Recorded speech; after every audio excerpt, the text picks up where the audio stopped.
Председателе, почитувана македонска јавност, почитувана председателка на Судскиот совет, денеска го разгледувам извештајот за работа на Судскиот совет на Република Македонија за 2021 година и еве за македонската јавност да знаете, една од клучните определби и законски обврски на Судскиот совет е да се грижи за угледот на судиите и довербата на граѓаните кон судството. Значи, кога ќе се запрашате зошто немаме доверба во судството, еден од клучните кои што се одговорни, денеска седи овде во салата со нас, тоа е председателката на Судскиот совет.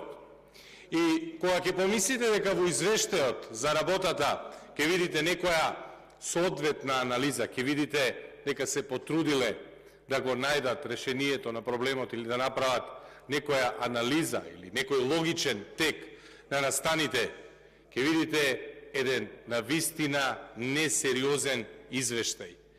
И ќе видите и на целата јавност ќе стане јасно дека токму партиските извршители, како што е председателот на Судскиот совет, како што сте вие, е виновникот за ниската доверба во судството.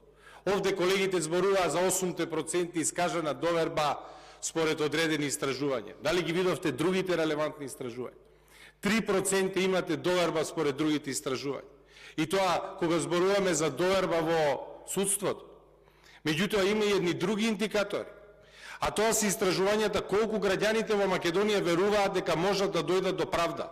Дали ги видовте и тие податоци? Живеете во држава во која што граѓаните не веруваат дека можат да дојдат до правда. А вие седите на чело, председател на Судскиот совет кој што е директно одговорен за угледот на судовите. Потрошени 48 милиони денари. И стапка на реализација на буџет предвиден за установата од 99,5%. Верувам дека тоа е точно. И само овде имаме стапка на реализација од 99,5%.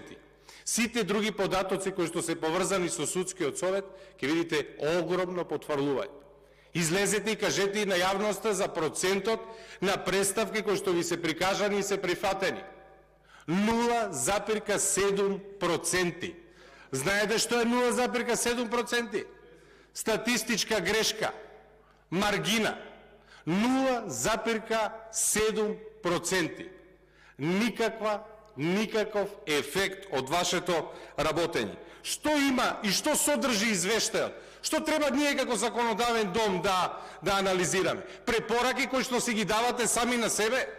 Замислете, во извештајот имате препорака сама на себе да бидете потранспарентни. И сега собранието тоа треба да го контролира. Вие ќе кажете извештајот е за 2021 и ќе кажете дека се следи работата на 34 судови. 15 сте ги нотирале како ажурни судови, 19 како неажурни. 4 апелациони, 15 основни плюс Врховниот суд е неажурен суд. Меѓутоа, ајде да ги погледнеме ажурните судови. Во извештајот пишува дека, само момент, сакам да цитирам, Врховен Виш управен суд во 2021 успел да го совлада приливот на новите предмети, со тоа за остатокот на предмети е намален за 352 предмети, така што се оценува како ажурен суд. Почитувана македонска јавност, ова што Судскиот совет го оценил во 2021 како ажурен суд затоа што го намалил приливот на судови, е истиот тој суд до кој што не беа испраќани предмети кои што беа затурени по фиоки во управниот суд. Истиот тој Врховен управен суд, за кој што се откри дека над 5000 предмети биле држани во фиоки и не биле испраќани по жалба пред Виш управен суд, иако странките имале поднесени жалби на одлуките, истиот тој Судскиот совет се дрзнува денеска да ни достави извештај во кој што ќе го нотира како, замислете, ажурен, затоа што го намалил приливот. А каде е Судскиот совет кога судството го тресат овие скандали? Се крие.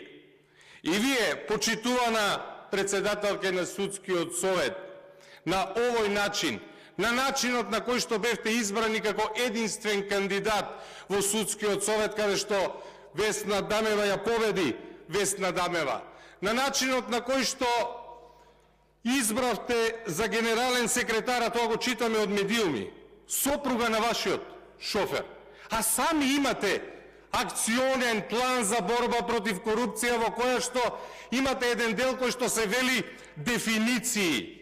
И кога реплициравте на еден колега, рековте, некој малку да се потрудел, ке најдел. Па некој малку да се потрудел, председателке, да го прочита акциониот план за борба против корупција, ке ги нашол термините непотизам, ке ги нашол термините злоупотреба на службена положба, ке ги нашол термините злоупотреба на влијание.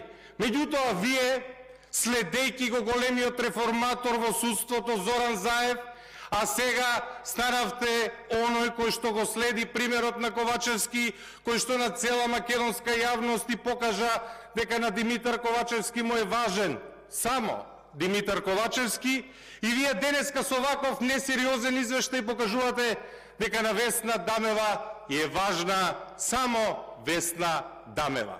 Затоа што Весна Дамева, поднесувајќи несериозен извештај во кој што констатира намалување прилив на предмети кои што се, замислете, загубени и се чуваат по фиока, истата таа која, кога станува збор за избор на уставен судија, го става предлогот кој што таа го одбрала.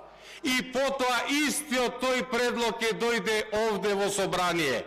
И како мислите вие дека ние овде во собрание не го гледаме тоа?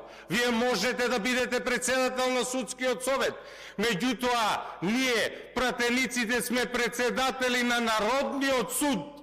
Народниот суд представен преку Народен судски совет, а нема бегање, председателке, која што за генерален секретар си ја имате сопругата на вашиот шофер, кој што за уставен суд си имате ваш фаворит, и нема бегање вие која што во трка со самата себе си победивте. Нема бегање со вакви фингирани, лажни, празни извештаи во кои што сами на себе си препорачувате да бидете, замислете, потранспарентна.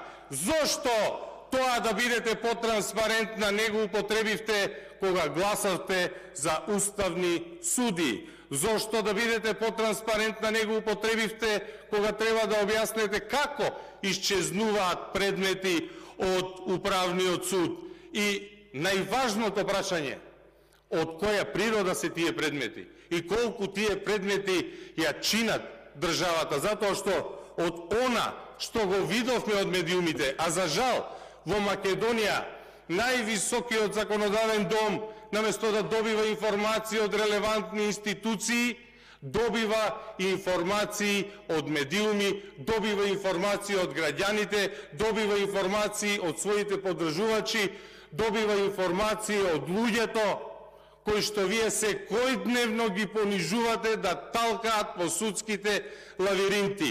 Тие луѓе ни доставуваат информации, а кога од вас бараат податоци, овде пишува, не ги добиваат информациите, затоа што вие сте заседнати во вашите фотели, мислите, градите илузии дека сте недопирливи, затоа што тоа така ви го представуваат вашите партиски лидери кои што ви инсталираат налик на спиечки кели по институциите. Имате само една цел, а тоа е да се уништат институциите во Македонија целосно. И сме рекли 1000 пати, време е да престанеме наместо силни институции да градиме силни поединци. Меѓутоа, верувајте ми, на ова ќе дојде крај кога ќе излеземе на народни избори. Затоа што без избори секогаш Димитар Ковачевски ќе го победува Димитар Ковачевски, Весна Дамева ќе ја победува Весна Дамева, и секогаш предложениот уставен судија од Судскиот совет на Весна Дамева ќе стигнува овде како предлог. Затоа време е за избори. Реплика.